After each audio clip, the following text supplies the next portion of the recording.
So, hello Yasmene in London. Hi, Stevie. I'm phoning you up today because I've got a problem.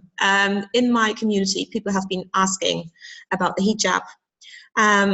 Now we have this problem of a lot of new feminists being very concerned about refugees coming in, women wearing the hijab, and all these Muslim men being so incredibly dangerous. Now, it's something that upsets me a lot, but I, as a Christian North European woman, find it very strange to speak for women who wear the hijab. Not that we can speak for all of them anyway, but I thought I'd phone up my old friend, Yasmene. You're half Pakistani. Yeah. And half Irish. That's right. Yes. And I've known you for a long time. You've been wearing the hijab, and so I thought I'd just ask a few questions. I feel a little rude asking them, but those are the questions and the stereotypes and the prejudices that are around in Germany at the moment, and I thought perhaps here we have somebody who can answer them. I can try. I don't know that I speak for all hijabis. And, cultural, there's cultural specificity, I'm sure we'll chat about, but I'll definitely, hopefully try and clear up some of the things that your people that are asking you questions are worried about. Thank you. Now, do you feel discriminated against now and then in London? Yeah, I mean, discrimination is a strong word. I definitely think that there is a perception about if you wear a hijab, the kind of person you are, you're kind of, they see you with a hijab and they automatically make assumptions. And those assumptions are not, to my mind, good assumptions, negative assumptions. I travel into the city, I work in London, and, on the train, you'll get quite hostile looks. People are curious with the event of Turkish, there's a lot of Turkish people in the UK and, Algerians, and so they're much fairer skinned. So there is an assumption that maybe you're Middle Eastern, but as soon as you, or North African, but then as soon as you open your mouth, you obviously sound very English, and then it's all about, she's been told to wear it, her husband's told her to wear it, she's obviously not wearing it out of choice, and there's all of that, and it makes me feel quite, first of all, you can laugh it off. It makes me feel quite angry, actually, that people feel that I'm not intelligent enough to make a choice. I guess that's what people want to know. Did you make your own choice, or did somebody force you to wear the hijab? Yeah, I mean, I'm not going to say to you that every woman that wears a hijab has picked it up out of their own free will, okay, and put it on. I would say a minority of people will have been, just to get this out of the way, will feel that they need to wear it, maybe some family influences, husband, whatever. Cultural as well, it's not even something you think about, you just do it because culture do it. Just as you don't wear a headscarf because most people in Germany don't wear a headscarf, a lot of women in Islamic countries, I say Islamic because they don't follow Islam strictly, they're just deemed as that, they'll put it on because that's just what you do. But me, no, personally, I hadn't worn it up until the age of, I think, 26, 27. Mm-hmm. So I've wear it for about 13 years now. And yeah, it was a choice. I've been thinking about it for a while. There were a number of issues going on around Muslims in the UK at the time I decided to put it on. Right. It was more there's a number of different statements. What you've got to understand is every woman wearing hijab is a very individual journey, okay? It's not something, it's a series of steps. It's a toing and froing. Will we not? Why should we wear it? All of that kind of thing. So, did you feel less Muslim before you wore the hijab? No, I did. I didn't. I personally didn't. And I know there's some people that do feel like that. I don't think that's an Islam thing. I think that's just them. Again, it's their perception. When you don't wear a hijab, as a Muslim not wearing a hijab, you also have a perception of those women wearing hijab. They're perfect, pray 5 times a day, and they don't struggle with their religion, and it's often seen as the last act of faith that you do as a Muslim woman. You've perfected all the other bits, and now you're going to go out and show people that you're a fully practicing Muslim who's perfect, who doesn't make mistakes. What I found is when you put hijab on, look, we all make mistakes. We're human beings. We all make mistakes. I still like to go out. I will go and sit in a pub, and I don't drink, and I'll go and have a few drinks, non-alcoholic drinks with my friends. It doesn't. there's this perception, and you really have to break down these barriers, because it's a very individual journey, and people choose hijab for different things. I chose it because circumventing this question, but I wanted to be more Muslim. I wanted to be more accountable for my actions, and wearing hijab makes you that because you're a Muslim. So it helped me personally. Wanted people. Did you want yourself to recognize? Did you want not other people? Myself to say, okay, look, if I take my headscarf off, I've got dark hair. You wouldn't notice. You would never pick me out as a Muslim, right? So and I'm not one for even.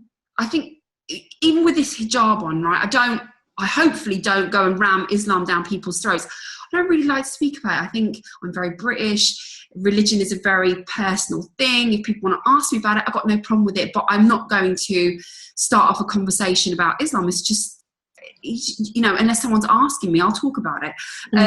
But so there was that aspect of it, actually for myself, being more accountable for myself. Right.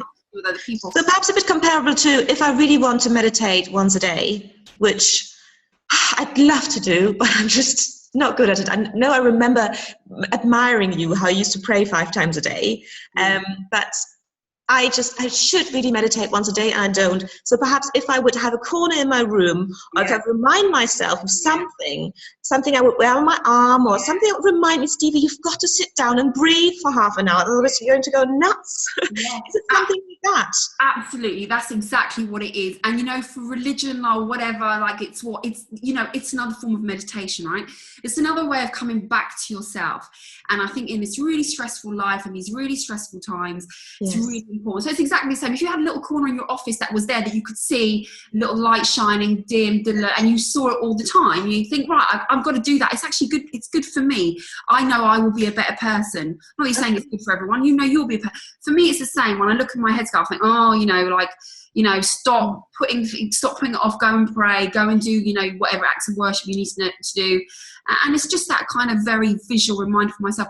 Also, just very quickly, there's a lot of discrimination going on against headscarves 10, 12, 13 years ago. I think a lot more, but maybe more aggressive than now. I'm not so sure. And I just wanted to be with, my friends who were Asian, who weren't wearing headscarf, or Muslim. Those who were, they were getting victimized quite a lot. They were being spat at in the supermarket. Well, we have that in Germany. Yeah, and they were being sworn at. And I just thought, I wanted to stand with them. I wanted to say, look, I'm Muslim. I'm not ashamed of my religion. My religion is peace. I'm I'm a nice person. I'm an all right person. Come and talk to me. I wanted to be like, if you need to come and talk to me, I'm here, I'm smiling, I'm open, I'm a Muslim, come and chat to me. So there was a political element and a kind of societal element as well as, don't just make a presumption, I'm here, come and talk to me, that kind of thing. Did you ever, I know that your husband, he's English, and he had problems at the beginning with your headscarf. Did you ever wonder yourself whether there's a sexist element in women wearing headscarves in the Islamic tradition? Yeah, absolutely. I do. It's this whole, and obviously coming from and living in England and being brought up in England where freedom and liberation is about, not dressing, because I don't believe in dressing provocatively, those kind of stereotypes, but this whole thing of uncovering, being liberating, liberation is just choosing to live your life and wear the things you want to wear. And I just get so mad, we get caught up in this whole thing about particularly women, what we wear, we're provocative, we're this, we're that, we're subjugated. There's just all these labels going around. So it was all about the sexism. So is it a sexist thing? Yes, there are men that will say to their women, you need to cover up. They don't want their wives to be seen in with undressed or whatever. But it doesn't, wearing hijab and being in these communities, it doesn't happen as often as you think it does. Mm-hmm. There is actually, in a lot of these Asian communities, wearing a hijab is actually frowned upon. Okay, and the reason is because wearing a hijab is thought of as a village mentality. Okay. People who are uneducated, who don't know anything about anything, they wear a hijab, they cover up. More modern women who are intelligent, they don't wear a hijab. It's because they don't need to. It's it's their choice not to, and it's really blurred the way that all comes about. So this kind of there's a this kind of sex element for me personally doesn't really exist, and I'm not saying it doesn't exist, but it's a much, I would say maybe a 5%, if you want, at the most, kind of factor in why people wear hijab.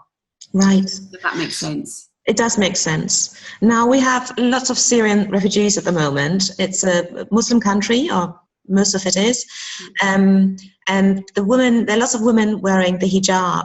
Now we know from the refugee camps that there are lots of people with great education who come in, so they can't all be uneducated peasant women. That's a prejudice we have. Is there anything we have to fear from women coming into Germany wearing the hijab? Will they take away feminism? I think that's the big, and the men as well. Is there any danger to feminism just because women are coming into the country wearing the hijab? No, I mean, like, what you've got to, I mean, Syria isn't, it's all about perception, right? So you've got Middle Eastern countries and you've got North African countries, and if you're white European, you have a perception of, look, even I had this perception of, until I met I've got some really good friends from Algeria, and who are friends who are Palestinian, and people from Jordan, and they really educated me about these countries that are seen as Islamic. So it's an Islamic country, they all cover up, they all wear black, they don't go out to parties, they don't dance, they don't associate with men, they don't have friends of other sexes. I mean, look at Iran. Iran has the biggest rate of cosmetic surgery. Women choosing to have, that's a whole different issue, why they would choose, why they feel they need to. But anyway, so, this, and cosmetic surgery, is it Islamic, is it not? Do you need to beautify yourself? That's a whole, again, different question. Islam will say women don't need to beautify themselves. They're already beautiful as enough as it is. No, I will have to say you don't have anything to fear, in terms of feminism.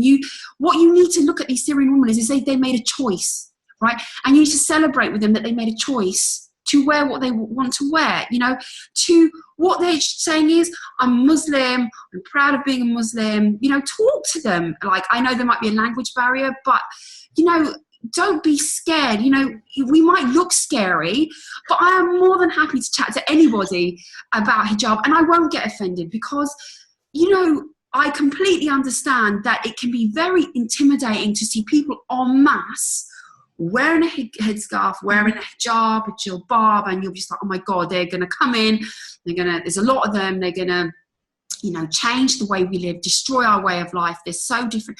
They're not different. They're not different. They'll eat the same food. They might cook it in a different way. They're educated people. And you'll find that those minority of women who may have been forced to wear it or feel like they have to wear it because of society, now they're in Germany, they will feel the freedom to, not wear it if they don't want to wear it. What you don't want to have is a situation where, as a German person, you're saying, you shouldn't wear it, and so they start wearing because they think, you can't tell me what to do. I've just come from a country that's told me I need to wear it. Now I'm coming into a country that's, do you see what I mean? I know there's a whole thing in France about taking off, they've banned the niqab and stuff. And they've said it's liberating to women. No, what it's done to those women who are being forced to wear it is they've made them even more isolated, because now they can't come out of their homes. Because when they could cover up, they could at least come out of their homes and talk to people. And now by this great white imperialistic, let's say Muslim women saying, don't take it off, you don't have to wear it, we're going to stop you wearing it, now you can come out free. Actually, just keeping them in their houses. Yes. So got to be really so basically what you're saying is we should look more closely, we should look at the individual, we should look at what the individual story is, and basically we've got a German campaign called Schau hin, which means look closely. It's against racism. Yeah. And I guess that's what you're just confirming, is speak to them personally. And I think, thank you so much, Yas, because that's exactly what you showed us, that there's an individual story behind every woman wearing a hijab. Yeah. And so we've got to I think every woman has a journey. We're all going through this journey as women. And, you know, hijab is a very individual journey for anybody. And that's what you've got to see when you look at these people. They're individual people. They have individual needs. They're making individual choices. Don't be like the rest of the people and stereotype them, right? As women, don't do other women down because of stereotypes you've heard. Just look at them as individuals and talk to them. Thanks a lot. Yes, that's exactly the words we needed. So thank you very much for talking to us, talking to me, and talking to the rest of them out there. Yeah. Hopefully it will change perception. Who knows? Thanks very much. Bye. Thank you.